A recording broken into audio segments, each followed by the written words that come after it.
Bienvenue dans cette vidéo, nous allons démontrer que la somme de n variables aléatoires qui suivent toute une loi gamma suit aussi une loi gamma. Il y a différentes manières de montrer ça. Donc dans cette vidéo, on le fait avec les transformés de Laplace, mais vous pouvez aller voir deux autres vidéos où on le montre aussi avec les fonctions caractéristiques et le produit de convolution.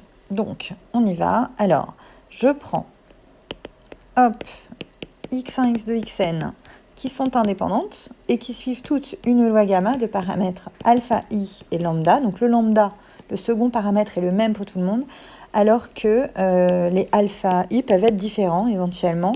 Bon, ils sont positifs et puis ils sont différents, donc quel que soit i allant de 1 à n. C'est-à-dire que chaque variable a son petit alpha i qui change, mais le lambda est commun à tout le monde. Du coup, les transformés de Laplace. Alors, vous avez une autre vidéo qui vous explique comment on calcule la transformée de Laplace d'une loi gamma. Et du coup, cette transformée de Laplace se définit donc avec un u réel comme l'espérance de EUX, et je l'appelle Lx de u d'ailleurs, voilà.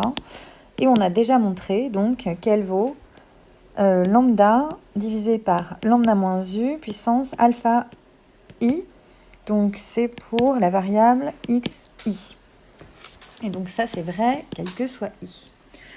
Et on a montré, on sait aussi que la transformée de Laplace d'une somme, donc par exemple, je vais prendre xi plus xj, que cette transformée de Laplace au point U est en fait égale, si les variables sont indépendantes, ce qui est le cas pour nous, au produit des transformés de Laplace.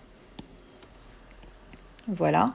Ce que vous pouvez facilement généraliser en fait à la somme totale. Donc la transformée de Laplace de la somme des xi pour i allant de 1 à n au point U vaut en fait le produit pour i allant de 1 à n des transformés de Laplace, donc Lxi au point U.